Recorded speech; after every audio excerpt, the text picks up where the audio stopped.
Good morning, class 4th students. Welcome again to your social studies classes. ठीक है class 4th बच्चों, हम लोग क्या पढ़ रहे हैं? सोशल स्टडीज में हम लोगों ने चैप्टर नंबर 19 तक पढ़ लिया। अब आज हम लोग पढ़ेंगे चैप्टर नंबर 20। हम लोग आज शुरू करेंगे और चैप्टर नंबर 20 में हम लोग क्या पढ़ेंगे?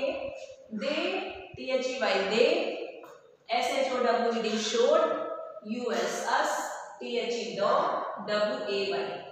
क्या है चैप्टर नंबर 20 का नाम आपके? They showed us the way. वो व्यक्ति जिन्होंने हमें रास्ता दिखाया। कैसा रास्ता? घर जाने का रास्ता नहीं, स्कूल जाने का रास्ता नहीं, अस्पताल जाने का रास्ता नहीं, मंदिर जाने का रास्ता नहीं, जिंदगी में कैसे आगे बढ़ना है इस चीज का रास्ता उन्होंने हमें बताया।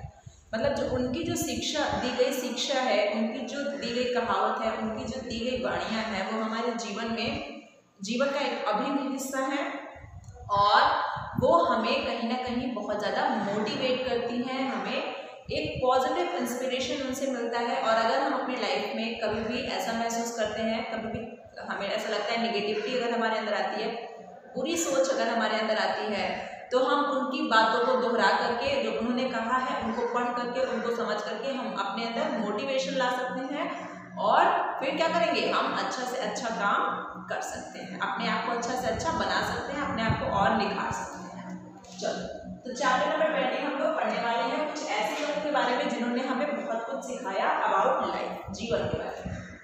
चलो, तो they showed us the way. चलो, पेज नंबर कौन सा है ये? 135।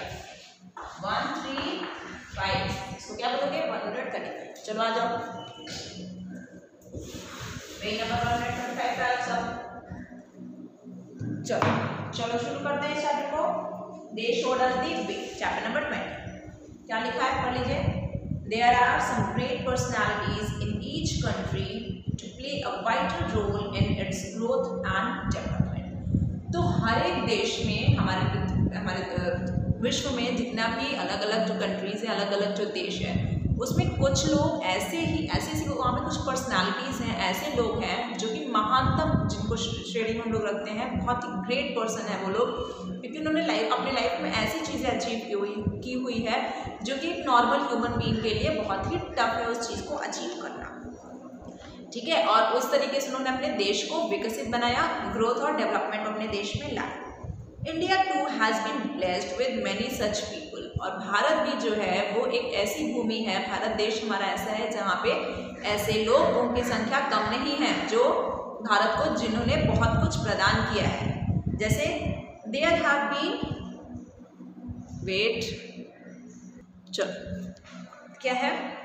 There have been social reformers, scientists, artists, and great ancient rulers.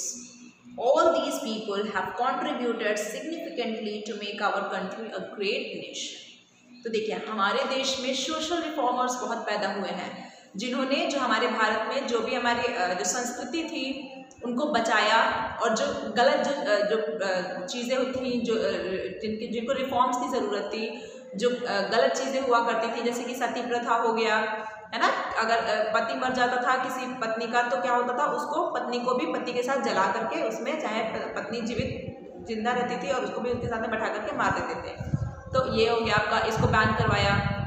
ठीक है, फिर उसके बाद विधवाओं का फिर से शादी हो जाए, फिर वो अपना जीवन जीने लगे, विडो रीमैरिज, ये सब चीज़ें। तो बहुत सारे जो सोशल रिफॉर्मर्स हैं वो हमारे भूमि पर उन्होंने जन्म लिया।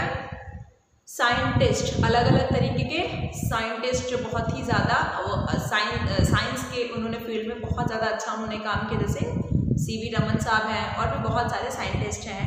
ये हो गया अलग अलग तरीके के आर्टिस्ट, अलग अलग आर्टिस्ट, संगीत हो गया, म्यूज़िक में हो गया ना, अब आर्ट मतलब ड्राइंग में भी हो गया अलग से, और भिन्न भिन्न जो भी फील्ड्स हैं, अलग अलग डाइवर्सिफाइड फील्ड्स, उसमें बहुत ग्रेट आर्टिस्ट हमारे देश में पैदा हुए, और ग्रेट एंशिएंट रूलर्स, और ऐसे महान शख्स जो राजा जो थे, वो उनका वो राजा जब वो राजपाट संभालते थे तो वो किस प्रकार से राजपाट संभालते थे, वो एंशिएंट रूलर्स जो थे वो भी बहुत महान हमारे देश में जन्म लिए हैं उन्होंने। All these people have contributed significantly to make our country a great nation.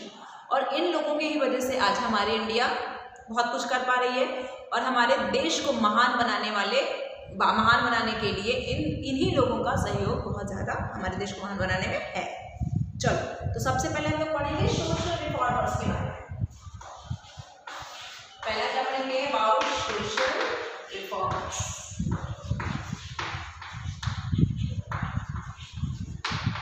ये कौन लोग हैं? जो हमारे समाज में जिन्होंने बदलाव लाया हमारे समाज में, जिस समाज में हम लोग रहते हैं। चलो, despite many religious faiths our society has been facing many social evils. अब देखिए, हमारा देश क्या एक सेक्युलर काइंड ऑफ देश है ना, हमारा सेक्युलर स्टेट है ना हमारा, क्योंकि यहाँ पे हर एक धर्म को बराबर का अधिकार दिया जाता है, बराबर का रिस्पेक्ट दिया जाता है, बराबर की इज्जत दिया जाता है। लेकिन इसके बाद भी बहुत सारे हमारे देश में सोशल इवल्स हैं जो बात पर क्या होता है, धर्म के बीच में लड़ाई लगवा देते हैं। The social reformers are the people, social reformers कौन लोग हैं? Who try to fight against the evil practices, जिन्होंने लड़ाई की बुरी चीज़ के लिए, prevalent in society, बुरी जो चीज़ें थी हमारे देश में, जो चीज़ें नहीं होनी चाहिए थी, वो जो प्रख्यात थी हमारे देश में, उनके खिलाफ जिन्होंने लड़ाई किया, वो उनको हम लोग सोशल रिफॉर्मर्स के नाम से जानते हैं। Let us know about some notable social reformers of India. चलो, तो जो भारत में जो कुछ नोटेबल, जिनको हिस्ट्री में भी जिनका जगह है, जिन्होंने ऐसा ऐसा काम किया है, उनके बारे में हम लोग कुछ ऐसे लोगों के बारे में जानेंगे। पहला कौन हो गया इसमें? पहला संत कबीर। कबीर के दोहे बहुत पॉपुलर हैं, पता है आप लोगों को? संत कबीर साहब के दोहे बहुत पॉपुलर है। देखिए, Kabir was born near Varanasi, तो इनका जन्म कहाँ पे हुआ था? बनारस में, ठीक है। मोर देन 500 ईयर्स अगो, 500 साल पहले। He was a weaver by profession, तो इनका ऑक्यूपेशन क्या था? ये क्या काम करते थे? वीविंग करते थे, बुनाई करते थे। He was against the caste system, तो हमारे देश में कास्ट सिस्टम तो बहुत पुराना है। हमने आप लोगों को पहले वाले चैप्टर्स में पढ़ाया था कि ब्राह्मण, क्षत्रिय, वैश्य और शूद्र में कैसे हमारी कम्युनिटी डिवाइडेड थी। तो जो कास्ट सिस्टम था, इसके खिलाफ संत कबीर बहुत ज़्यादा थे। एंड आइडल वर्शिप, और मूर्ति पूजन के भी वो खिलाफ हुआ करते थे। He attacked hypocrisy in the society through his couplets, दोहास।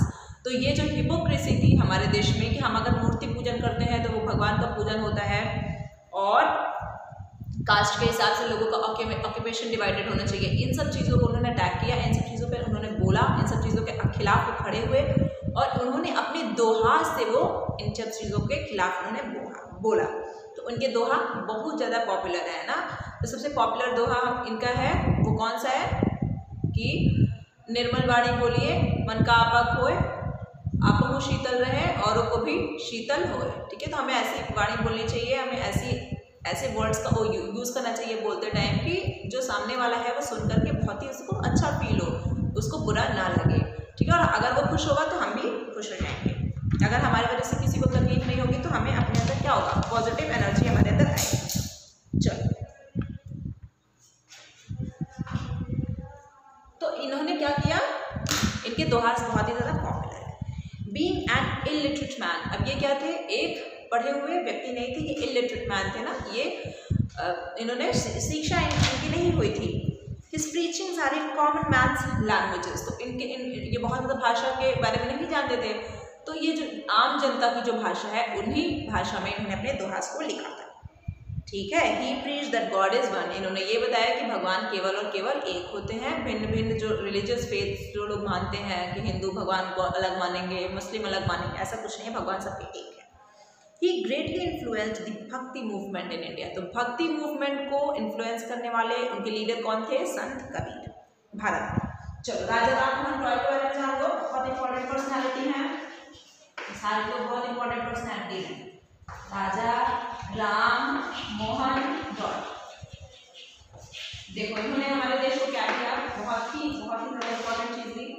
देखिए, Raja Rammohan Roy was born in Bengal in 1772, तो इनका जन्म कहाँ हुआ था? बंगाल में। कब हुआ था? 1772 AD में। During the period of British rule in India, जब भारत में ब्रिटिशर्स का राज था तब। His sensitive heart was deeply moved when his sister-in-law was forced to become sati when her husband died. देखिए हमने आपको सती प्रथा के बारे में बताया ना कि जब क्या हो जाता था कि अगर पति की मृत्यु हो जाती थी तो उनकी जो वाइफ होती थी, पत्नी जो होती थी, उनको उनकी चिता पर जिंदा उन्हीं के साथ बैठा करके जला दिया जाता था। तो सती प्रथा के अंतर्गत यही हुआ करता था। तो इनका जो सेंसिटिव हार्ट था, ये बहुत ही भावविभोर व्यक्ति थे। इनकी जो भावनाएं थी बहुत ज़्यादा हुआ करती थी। एक ऐसा इंसान होता है ना जो बहुत ज़्यादा रिजिड होता है, टफ होता है, क्रूएल काइंड ऑफ पर्सन होता है, उसको किसी भी चीज़ों से ज़्यादा कोई मतलब नहीं रहता है। और एक ऐसा होता है जो बहुत पोलाइट होता है, सॉफ्ट होता है, उसके ऊपर हर चीज़ का प्रभाव पड़ता है। तो ये भी क्या था, सेंसिटिव हार्ट के पर्सन थे ये।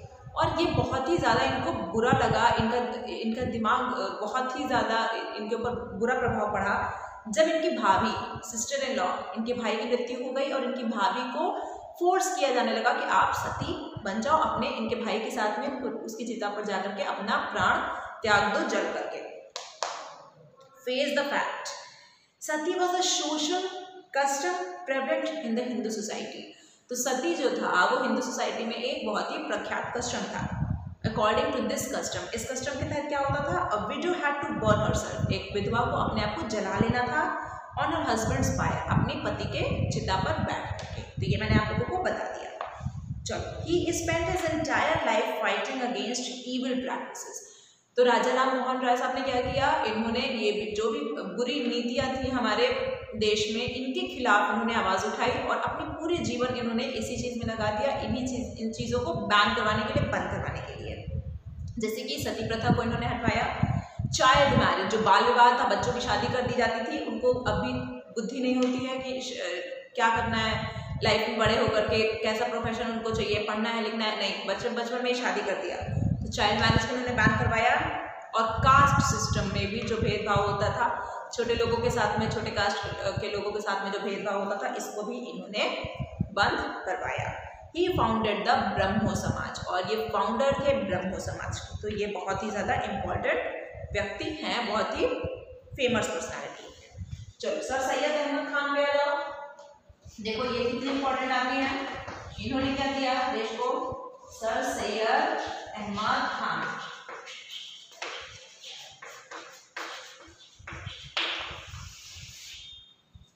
देखो, he was a great reformer who did a lot to improve the conditions of Muslims। अब मुस्लिम्स के कंडीशंस को इम्प्रूव करने वाले ये बहुत ही एक बड़े शख्स थे, पर्सनालिटी थे। ही अपोज्ड पर्दा सिस्टम। तो पर्दा सिस्टम के अंतर्गत क्या होता है, जब मुस्लिम लेडीज होती हैं, देखा उनको पूरा ऊपर से नीचे तक अपने आप को एक ब्लैक काइंड ऑफ कॉटन कपड़े में वो ढक के रखते हैं ना, बुर्का में, ठीक है, पर्दा सिस्टम, और वो किसी के सामने नहीं जा पाती थी। तो इसके खिलाफ उन्होंने बोला, and the injustice done to Muslim women, और जो भी नाइंसाफी हुआ करती थी मुस्लिम वुमेन के खिलाफ, जो भी जैसे तलाक वगैरह हो जाता था, तो इन सब चीज़ों के खिलाफ इन्होंने बोला, सर सैयद अहमद खान ने। अकॉर्डिंग टू हिम, इनके मुताबिक क्या होता था, education was a very important to change the society. Education जो था, पढ़ाई अगर कोई व्यक्ति कर लेगा तो वो क्या कर सकता है, पूरे समाज को बदल सकता है। इनके मुताबिक इनका कहना यही था। He realized that due to lack of education, most of the Muslims had to lead a miserable life। इनको ये पता था कि मुस्लिम्स उस दौरान ज़्यादा पढ़ते लिखते नहीं थे और इसी वजह से उनको एक बहुत ही अभागा तरीका का जीवन उन्हें व्यतीत करना पड़ता था, जहाँ पे वो अपने लाइफ लिविंग स्टैंडर्ड को बढ़ा नहीं पाते थे, अच्छे से वो लाइफ स्पेंड नहीं कर पाते थे। इसीलिए इन्होंने पढ़ाई को, एजुकेशन को इन्होंने बढ़ावा दिया। Therefore he started a college। इन्होंने एक कॉलेज खुलवाया, कहाँ पे, एट अलीगढ़ में खुलवाया, which later came to be known as Aligarh Muslim university. जिस कॉलेज को बाद में वो बड़ा, वो पहले धीरे छोटा सा खुलवाया होगा, फिर बड़ा करवाया ना, फिर धीरे धीरे वो क्या बन गया, वो कॉलेज यूनिवर्सिटी बन गई, और उसको हम लोग आज अलीगढ़ मुस्लिम यूनिवर्सिटी के नाम से जानते हैं। तो फाउंडर कौन हो गए अलीगढ़ मुस्लिम यूनिवर्सिटी के, सर सैयद अहमद खान। चलो, इनकी फोटो देख लीजिए, राजा राम मोहन राय की फोटो देख लीजिए और संत कबीर की भी फोटो देख लीजिए।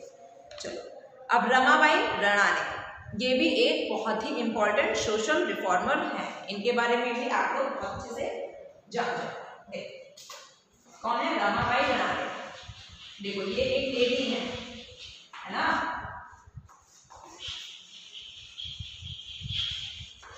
देखो इन्होंने क्या किया हमारे देश को। Ramabai Ranade was a social reformer of Maharashtra. तो ये कौन से स्टेट से आती थी, महाराष्ट्र से। She holds a place of pride among the women social reformers. ठीक है, तो जो लेडीज थी, जो वुमेन है, जो औरतों के बीच में जो सोशल रिफॉर्मर्स जन्म लिया, उनके बीच में इनका एक बहुत ही भारी स्थान है। शी फाउंडेड द पूना सेवा सदन। इन्होंने पूना सेवा सदन का खोज किया, जहाँ पे लड़कियों को ट्रेन किया जाता था नर्सेस के रूप में कि आप नर्स बनो। It also work for the welfare of orphans and widows. और पूना सेवा सदन के तहत ही वहाँ पर ऑर्फन्स, जो ऑर्फन्स कौन होते हैं, वो बच्चे जिनके माँ बाप मर जाते हैं, अनाथ जिसको हम लोग हिंदी में कहते हैं, अनाथ बच्चों के लिए पूर्ण सेवा सदन एक ऑर्गेनाइजेशन इन्होंने डेवलप फाउंड किया, जो कि बहुत ही काम करता था। और विडोज, विडोज मतलब जो जिनकी वो लड़कियां, वो औरतें जिनके पति मर जाते हैं, जिनको लोग विधवा कहते हैं। चलो, Ramabai also helped poor widows. Ramabai ने और किन की मदद की, पुअर विडोज, जो गरीब विधवाएं थी, by arranging suitable jobs for them. उनको पूर्ण सेवा सदन में ही जॉब दिलवा देती थी, छोटा मोटा कुछ भी सिखा करके, और उससे वो अपना रोजी रोटी कमा करके खाती थी और अपना जीवन व्यतीत करती थी। चलो, तो इस पार्ट में, इस चैप्टर के इस पार्ट में हम लोगों ने पढ़ा सोशल रिफॉर्मर्स के बारे में, साइंटिस्ट, पोएट्स, ड्रामेटिस्ट, ये सब हम लोग पढ़ेंगे next part of this chapter. Okay class, thank you.